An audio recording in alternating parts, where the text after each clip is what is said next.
Saudara Peggy Setiawan menjalani tes psikologi di Direktorat Reserse Kriminal Umum Polda Jawa Barat hari ini. Sementara kuasa hukum Peggy Setiawan mempertanyakan urgensi pemeriksaan psikologi. Tes psikologi dilakukan berdasarkan surat panggilan terhadap Peggy Setiawan melalui kuasa hukumnya yang diterima pada 6 Juni 2024. Peggy Setiawan bersama tim penyidik tiba di Direskrim Polda Jabar pukul 10.30 waktu Indonesia Barat. Peggy tak banyak bicara ke wartawan karena mengenakan masker hitam. Peggy Setiawan dijadwalkan melakukan tes psikologi 2 hari pada Sabtu dan Minggu.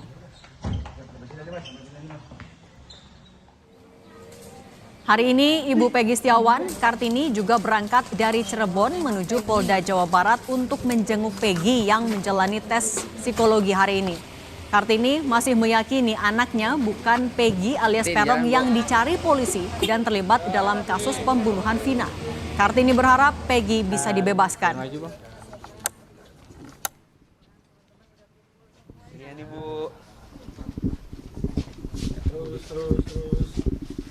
Saya hanya mau memberi kekuatan kepada Peggy karena dia tidak melakukan kejahatan itu. Peggy harus sabar dan tawakal, gitu aja.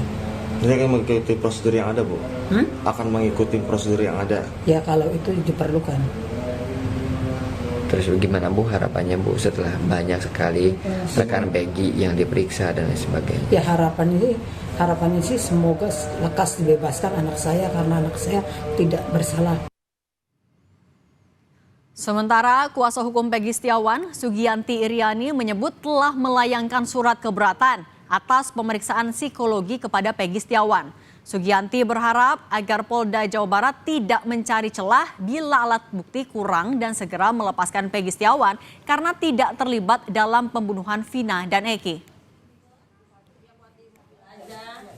Keberatan atas adanya tes psikologi ini, Ibu ingin bertanya kepada Polda Jabar urgensinya dari tes ini apa, dan memang ini adalah merupakan bagian dari penyidikan. Kalau memang tidak ada urgensinya, kenapa harus dilakukan tes? Kalau memang Polda Jabar merasa bukti-bukti untuk menetapkan Peggy sebagai tersangka adalah lemah, ya sudahlah, tolong dengan legowo, dengan ikhlas Peggy dilepaskan karena memang Peggy Setiawan bukanlah Peggy alias Peron. Terkait kasus pembunuhan Vina dan Eki, Komnas HAM telah meminta keterangan 27 orang sebagai tindak lanjut pengaduan dari keluarga Vina dan salah satu terpidana kasus Sakatatal kepada Komnas HAM Mei lalu. 27 orang yang dimintai keterangan meliputi para terpidana, keluarga dan kuasa hukumnya, serta keluarga dan kuasa hukum Vina. Komnas HAM juga meminta keterangan dari Dirkrimum dan Itwasda Polda Jawa Barat.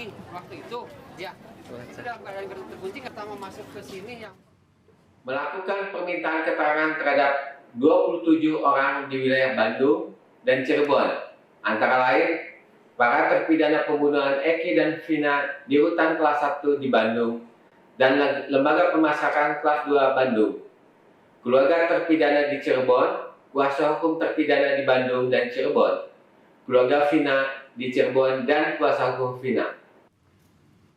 Membuka nomor hotline untuk penanganan kasus Vina di Cirebon.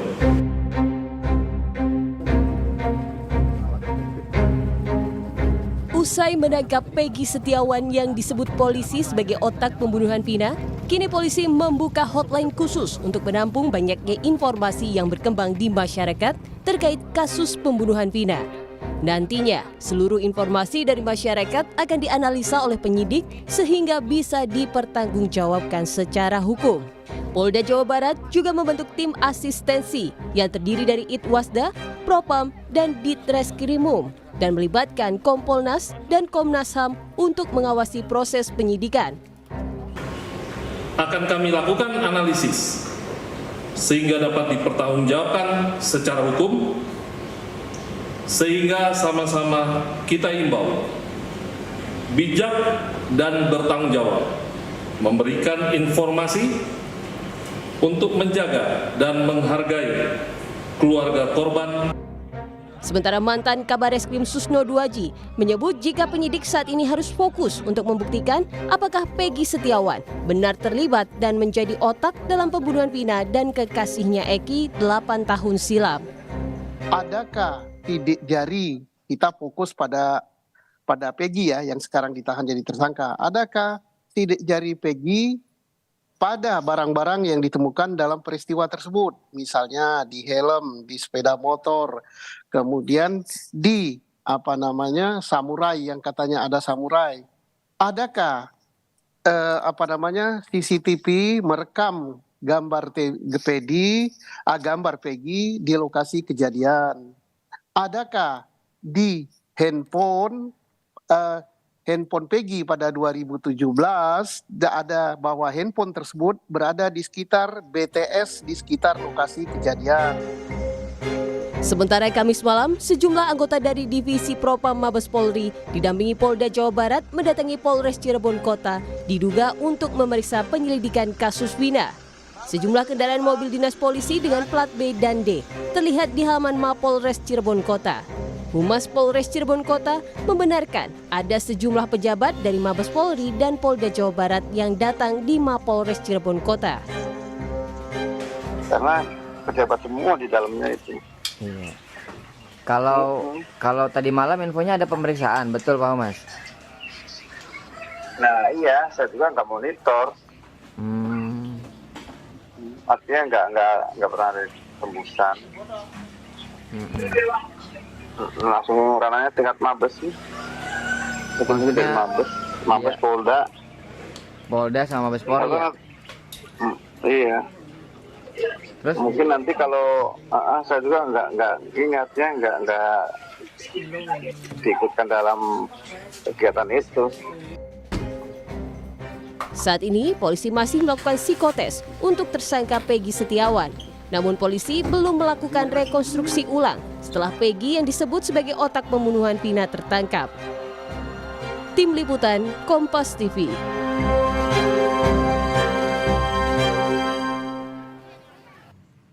Hari ini polisi memeriksa psikologi Peggy Setiawan di tengah keberatan yang diajukan oleh kuasa hukum Peggy Setiawan.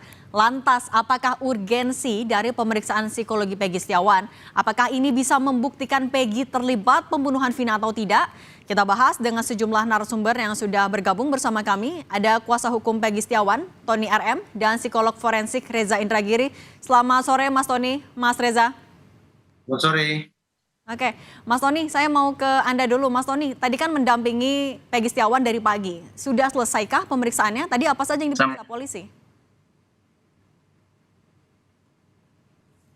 Mas Tony? Ya? Oke, Mas Tony, tadi mendampingi Peggy Setiawan melakukan pemeriksaan psikologi, apa saja yang diperiksa polisi?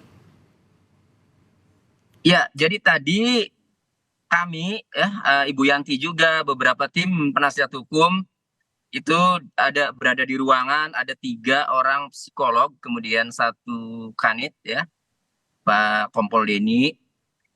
Pertama, memang kami pertanyakan dulu apa urgensinya Peggy Setiawan ini dilakukan pemeriksaan psikologis ya.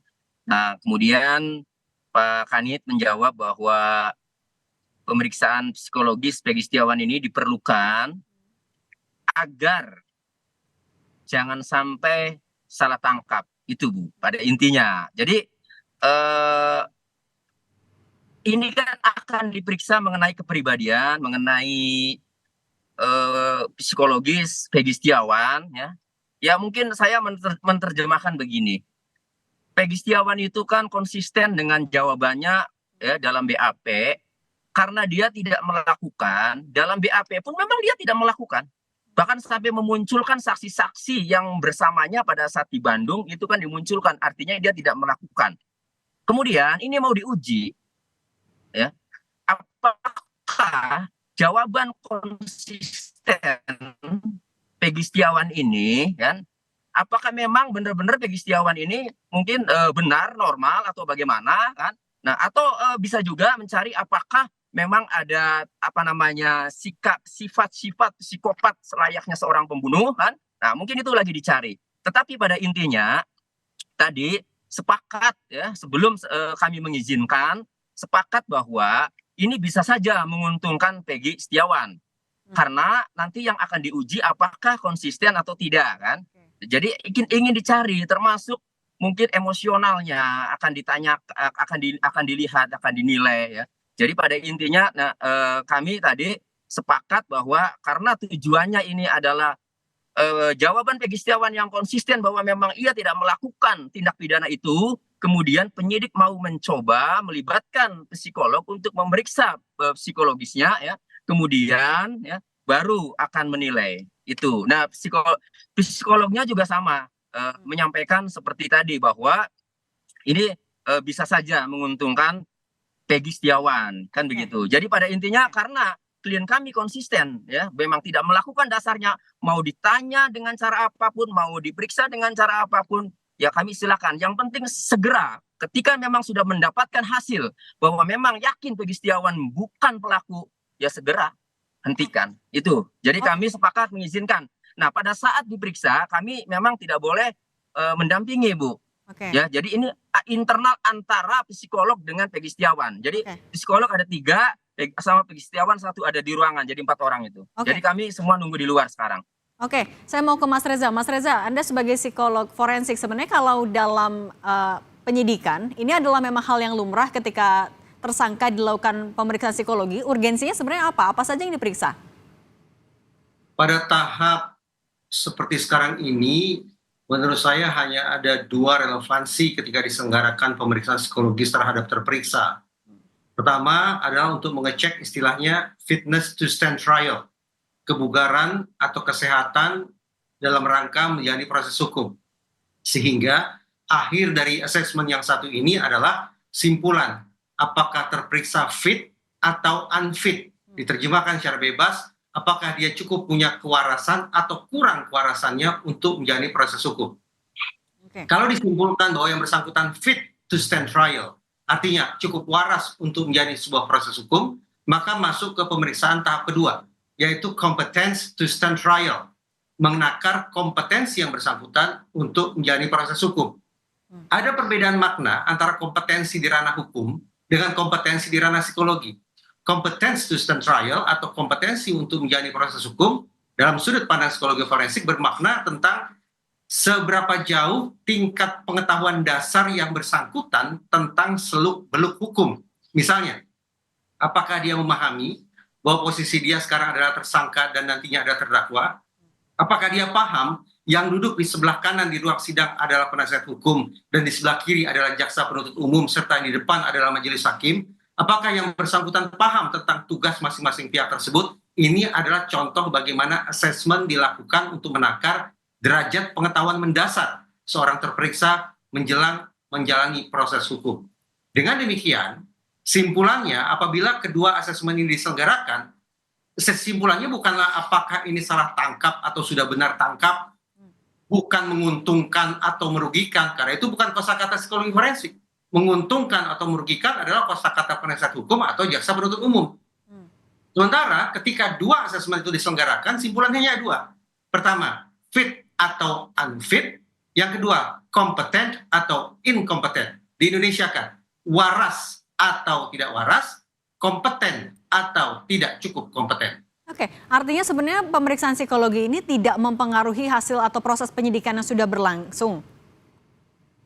Justru saya pertanyakan, kalau misalnya PS sudah ditetapkan sebagai tersangka dan sudah menjalani pemeriksaan selama sekian lama, maka di mana gerangan urgensi untuk melakukan assessment dengan tujuan menakar fitness to stand trial? Karena dia sudah menjalani pemeriksaan, bahkan mungkin sudah ditetapkan sebagai tersangka, maka asumsinya bahwa yang bersangkutan waras. Karena kalau yang bersangkutan sudah diketahui sejak awal tidak waras, maka tidak akan dilakukan pemeriksaan, apalagi penahanan terhadap yang bersangkutan. Justru saya tidak tahu kemana gerangan tes psikologi itu akan diselenggarakan terhadap seorang terperiksa, dalam hal ini adalah seorang yang dianggap sebagai orang yang mengotaki bahkan melakukan aksi-aksi pidana yang berinisial PS tersebut. Nah, Mas Reza, untuk mendalami tadi apakah Peggy Setiawan mampu atau tidak menjalani proses hukum selanjutnya yang didalami oleh polisi atau yang diperiksa dalam tes kejiwaan ini apa biasanya, Mas? Tadi saya katakan kalau untuk menakar kompetensi to stand trial atau kompetensi untuk menjadi proses hukum harus dipastikan dulu bahwa terperiksa dalam kondisi waras. Oke. Artinya dia tidak memiliki kelainan-kelainan psikologis yang tidak lagi membuat antara yang dia ucapkan dengan apa yang dia pikirkan tidak koheren. Itu persoalan antara waras atau tidak waras. Dan juga yang bersangkutan harus dipastikan memang memiliki kecerdasan yang mencukupi. Tidak mungkin retardasi mental karena tidak mungkin diselenggarakan proses hukum yang wajar, yang konvensional terhadap orang-orang yang memiliki retardasi mental. Nah, kalau dua syarat itu sudah terpenuhi, barulah kita bicara tentang competence to stand trial. Maka ini ibarat tes pengetahuan umum. Oke. Kalau fitness to stand trial, memang itu bahasa-bahasa psikologi sekali, Oke. kata psikiatri. Tapi kalau competence to stand trial adalah menakar sekali lagi derajat pengetahuan umum yang bersangkutan Baik. tentang seluk-beluk hukum. Baik. Oke, saya mau balik lagi ke Mas Tony. Mas Tony, dari jam 10.30 kan tadi Peggy Setiawan sudah tiba di Polda Jawa Barat. Kalau sekarang sudah selesai pemeriksaannya? Belum, Bu. Belum. Jadi tadi disampaikan ada 5 rangkaian pemeriksaan psikologis ini, ya Bu. Yang saya ingat satu mungkin Pak Reza untuk menanggapi atau melanjutkan ya. Jadi secara umum tadi yang saya dengar itu satu MSCI itu pertama ya. Terus kemudian yang kedua ada tuh, cuma memang saat ada 5 rangkaian ya. Cuma memang saat menjelaskan memang saya agak ada keluar ya, ada keperluan, jadi akhirnya saya masuk lagi, sudah selesai. Intinya ada 5 rangkaian, mungkin Pak Reza bisa, yang sudah terbiasa bisa menjelaskan juga ya. Itu jadi 5 rangkaian itu kalau tidak selesai hari ini kemungkinannya dilanjut besok karena jadwalnya Bu hari ini dan besok Bu. Oke. Jadwalnya itu. Oke, Mas Tony, Jadi kemungkinan hari ini aja mungkin sampai malam. Oke, tapi yang dijadwalkan diperiksa hanya Peggy atau keluarga juga, mengingat keluarga juga hadir di sana kan ya? Mas Tony? Oke. Oke, tampaknya masih ada gangguan. Kami akan coba lagi hubungi Mas Tony, kuasa hukum dari Peggy Setiawan. Mas Reza, tadi disampaikan ada 5 rangkaian dan dilakukan selama 2 hari. Tapi kalau dalam 2 hari ini memang butuh waktu sebanyak itukah? Dan apalagi dari pagi sampai malam, hari ini kemudian masih ada lagi besok, memang butuh waktu sebanyak itu? Kalau tadi disebut oleh Mas Ya, mohon maaf Bu, sinyalnya Bu. lanjut, Mbak. Oke, Mas Reza. Oke. Kalau tadi disebut MMPI, maka saya bayangkan ini memang dikenakan serangkaian tes tentang kondisi kepribadian, termasuk kemungkinan adanya kondisi-kondisi klinis yang khas atau yang sebutlah yang tidak normal pada diri PS. MMPI sendiri memang sebuah instrumen dengan jumlah item yang sangat banyak, yang boleh jadi membutuhkan waktu tidak sebentar, lebih-lebih ketika terperiksa atau orang yang sedang dites tersebut butuh waktu, dia letih, dia sakit, dia cemas hebat, maka sudah sepatutnya tes dihentikan. Untuk apa? Untuk memastikan bahwa respon apapun yang diberikan oleh tersangka adalah respon yang sifatnya alami, yang tidak dibuat-buat, yang tidak mengandung faking bad ataupun faking good, berpura-pura buruk ataukah berpura-pura baik. Memang membutuhkan waktu yang panjang. Apalagi kalau kemudian MMPI disertai dengan metode-metode lainnya seperti wawancara atau observasi, butuh waktu yang panjang. Baik. Oke, saya mau balik lagi tadi Mas Tony boleh dilanjutkan. Kalau pemeriksaan psikologi ini memang hanya ditujukan untuk Peggy atau dari informasi yang Anda dapat terpidana lain juga atau bahkan keluarga Peggy, apakah dijadwalkan pemeriksaan keluarga orang tuanya Peggy?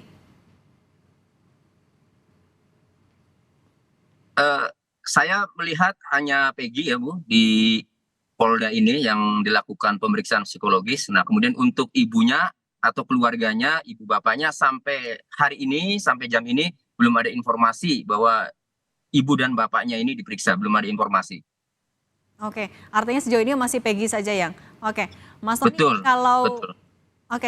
Kalau untuk rekonstruksi saat ini kan juga masih belum dilakukan. Apa sudah ada informasi juga dari Polda Jawa Barat misalnya kelanjutannya seperti apa?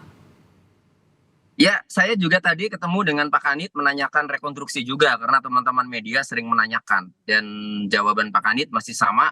Dari pimpinan, dari atas belum ada arahan, belum ada perintah untuk melakukan rekonstruksi, Bu. Oke, artinya agenda terdekat selain tes psikologi ini untuk Peggy, apalagi Mas dari polisi?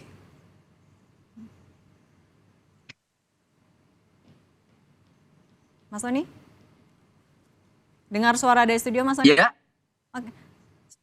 Oke, selain pemeriksaan Tidak dengar, diulang, Bu. Oke, selain pemeriksaan kejawaan hari ini dan juga besok, agenda terdekat untuk Peggy dari polisi apalagi Mas?